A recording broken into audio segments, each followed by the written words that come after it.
ஓம் ஸ்ரீ ஹரையே நமஹ. நம்ம நாராயணியத்தில் 70வது தசகத்தில் இருக்கும். 6 ஸ்லோகங்கள் வரைக்கும் பாஷ்யம் பார்த்துருக்கோம். சுதர்சனன் சாப விமோச்சனம் முதலிய வரலாறுன்னு பெயரிடப்பட்டிருக்கு. இதில் போஜமன்னன் கம்சனுடைய எவளால் ஒருத்தன் கொடுமைமிக்க கெட்ட வழியில் நோக்கமுடையவனாக இருக்கான். அரிஷ்டன்றவன் அந்த பயங்கரமான தோற்றத்தோட சத்தத்தோடையும் காளமாட்டு குருகளை கிருஷ்ண பரமாத்மா முன்ன வந்து நிற்கிறான். இதை நம்ம 6வது ஸ்லோகத்தில் பார்த்தோம். 7வது ஸ்லோகத்தை பார்க்கலாம். சாக்வரோத ஜகதி திருதிஹாரி மூர்த்திமேஷ மிருஹதீம் பிரததானஹ பங்க்திமாசு பரிகூர்ணிய பசூனாம் சந்தசாம் நிதிம் அவாபபவந்தம். அப்போ இதெல்லாம் விஷப ரூபம் கொண்டுண்டு அவன் சாக்வரி அப்படின்ற அந்த ரூபத்தோட அந்த அசுரன் உலகத்தில் எல்லாருடைய தைரியத்தையும் அபகரிக்கிறவனாக இருந்தான். ஜகத் திருத்திஹாரி, அப்படி எல்லாரையும் பயமுறுத்துகிற அளவில் அவனுடைய தோற்றம் இருந்தது. பெரிய உருவத்தை எடுத்துண்டு பிருஹதி மூர்த்தி அப்படி எடுத்துண்டு பசுக்களுடைய கூட்டத்தை விரைவாக களைச்சிட்டு வேதமே ஒரு கொண்ட உம்மை கொல்ல வந்தான் இல்லையா அப்படின்னுட்டு இந்த ஸ்லோகம் கேட்குறது. துங்கசிருங்கமுகம் ஆஸ்வபியந்தம் சங்கருஹ்யரபசாதிபியம் தம் பத்ரரூபமபி தைத்யம் அபத்ரம் மர்த்தயன் அமதய சுரலோகம். இப்போ தைத்தியன்னா அசுரன்.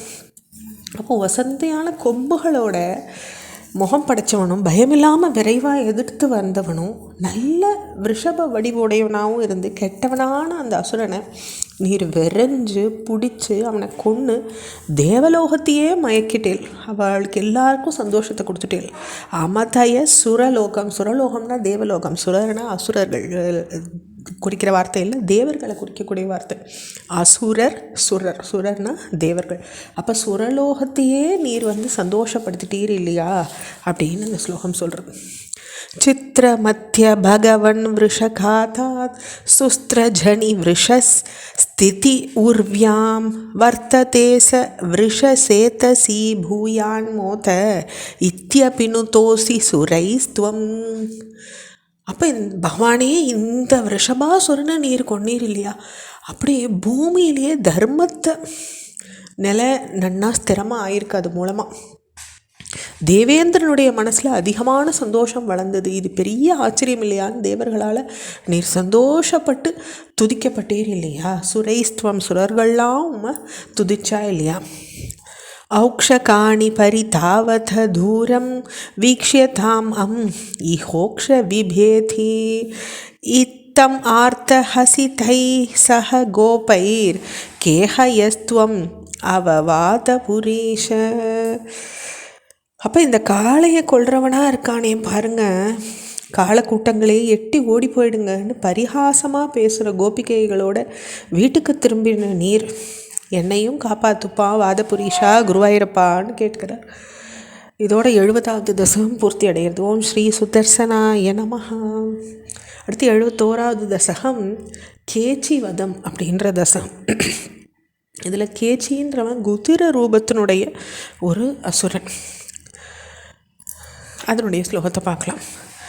யத்னேஷு சர்வேஷ் அபிநாவ கேசி கேசி சபோஜேசு துரிஷ்டபந்துஹு த்வம் சிந்துஜாவாப்ய இதீவ மத்வா சம்பிராப்தவன் சிந்துஜவாஜிரூபஹ. அப்போ போஜராஜனான கம்சனுக்கு நெருங்கிய உறவினனாகவும் அவனுடைய முயற்சிகள்லாம் வீண் போகாமல் உதவுறவனுமாக இருந்தவன் தான் இந்த கேசி. கேசீச்ச போஜீஷ துரிஷ்ட பந்துஹு. பந்துவாக இருந்துட்டு எல்லாத்துக்கும் ஒத்தாசையாக இருந்தவன் இந்த கேசி. சிந்துஜையால் நீர் அடையக்கூடியவர்னுட்டு கேள்விப்பட்டு சிந்துஜ வடிவெடுத்துண்டு வந்தான் போல் இருக்கு. அதாவது சிந்து அப்படின்றது சமுத்திரத்தில் தோன்றின லக்ஷ்மியை குறிக்கக்கூடிய வார்த்தை. அப்போ சிந்து தேசத்தில் பிறந்த குதிரை அப்படின்ற ஒரு மகிமையை வச்சுட்டு குதிரை வடிவில் அந்த கேசி வந்தான்னு இந்த ஸ்லோகம் நமக்கு சொல்கிறது. தொடர்ச்சியாக அடுத்த பகுதியில் பார்க்கலாமாம். ஸ்ரீ ஹரையே நமஹ.